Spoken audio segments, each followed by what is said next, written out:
Hi there, and welcome to the Salted Pepper, where we cook for real life using real food and we keep it real simple. And today we're gonna make homemade enchilada sauce. And enchiladas are like one of my husband's favorite meals, but me, not so much. Because, like everybody usually does, we grab that can of enchilada sauce, and all tomato products that are in a can taste a little tinny to me. And so that's why I use fire roasted tomatoes in most of my recipes, because really I find that they don't have that tinniness. But when it comes to an enchilada sauce, a lot of times you'll start with regular tomato sauce, and that's fine, but it just adds that tinny flavor, even if you're making it homemade. So the other day, my husband wanted some enchiladas, and I thought, I've got the blender, I've got the basic ingredients, let me whip one up. And oh my gosh, it was so good and so easy to do that I wanted to share it with you guys. Now, you don't have to have the Ninja Foodi Hot Cold Blender to do this. And in my written post on my website, I will definitely have instructions to do it, whether you're gonna do it in the Ninja Foodi or on the stove. It's super easy and it only requires a few ingredients. First thing I'm gonna put in is a half of a cup of chicken stock.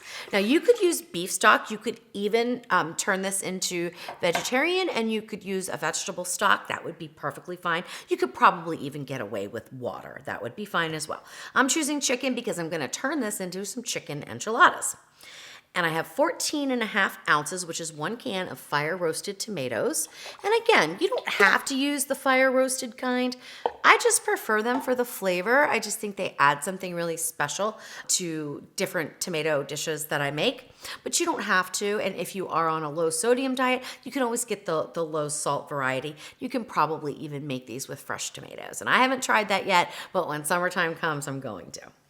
All right, a half of a tablespoon of apple cider vinegar, a half of a Vidalia onion. You could use a white onion, red onion, yellow onion. It makes no difference in this recipe. And all I did was cut it in half and then cut it into thirds. And I'm just gonna throw it right in like that. It's one of the beauties of the blender. You do not have to do a lot of prep.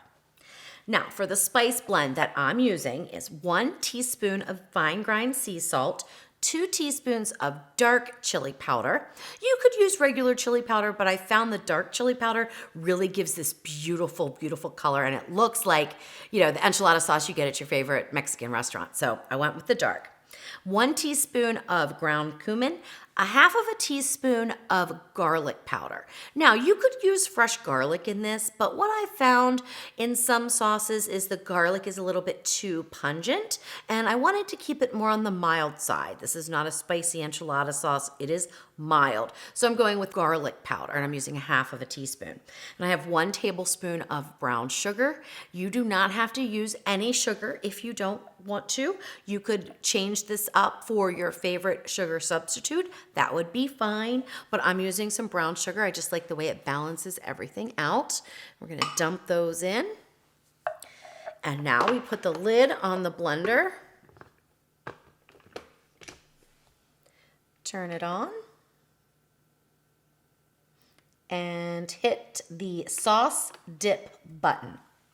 So what this is gonna do is heat up, blend it, heat it again, and over the next 30 minutes, the blender is gonna make our enchilada sauce.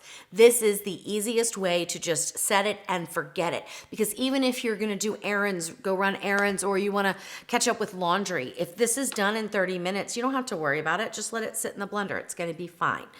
You can also speed this process up if you're in a hurry by pulsing the ingredients right now, hitting the cook button on high, letting it cook for about 20 minutes, and then hitting the smoothie function. So you can speed this up and make this sauce in just about 20 minutes. But honestly, for me, I'm just gonna set it and forget it. I'm gonna walk away and maybe do some prep for my enchiladas, and then my sauce will be done.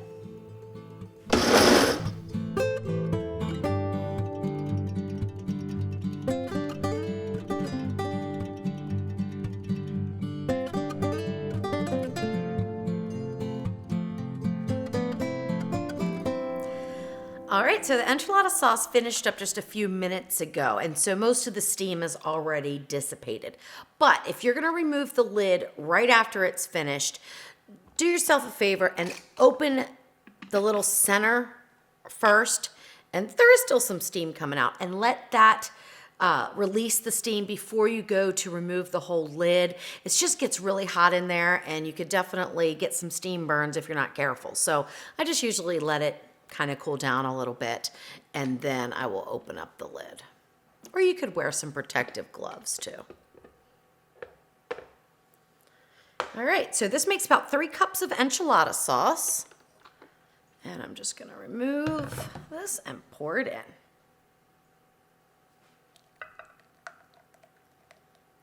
Oh, it looks and smells wonderful. Yummy. Now, like I said, you could spice this up, so you could put some red hot pepper flakes in it.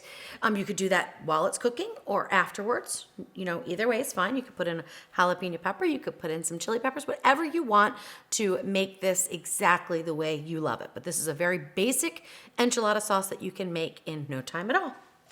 All right, so while the enchilada sauce was cooking, I made a little cheese quesadilla just to dip in it. So I'm gonna go ahead and cut that up into wedges. I made this in the oven. Now it's cooled down a little bit because it only took 5 minutes, believe it or not. That's the Ninja Foodi digital air fry oven. And I mean, it's just so basic, a couple pieces of cheese and a flour tortilla. But I'm gonna use it to dip in the sauce.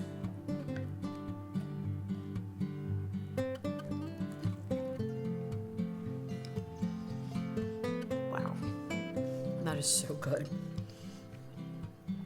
I'm a fan of this. I mean, this would be a great appetizer.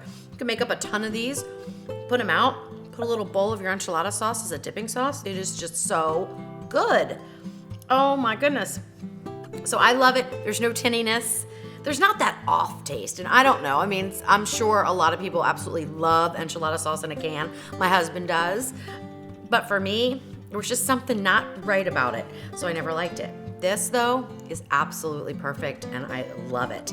So I was talking with my husband about the enchilada sauce, and we both agree it's like so fantastic.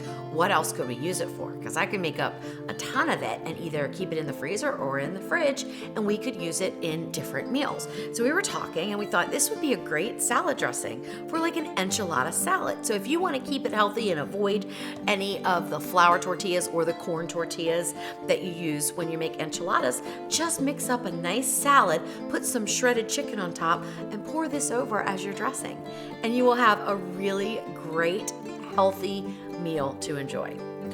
Or you could use it to make enchiladas. And I'm gonna do that recipe next. And so when it is available for you to watch, I will link to it right up there. In the meantime, whip this up and use it any way you like it, spice it up any way you like it, make it yours, make it delicious.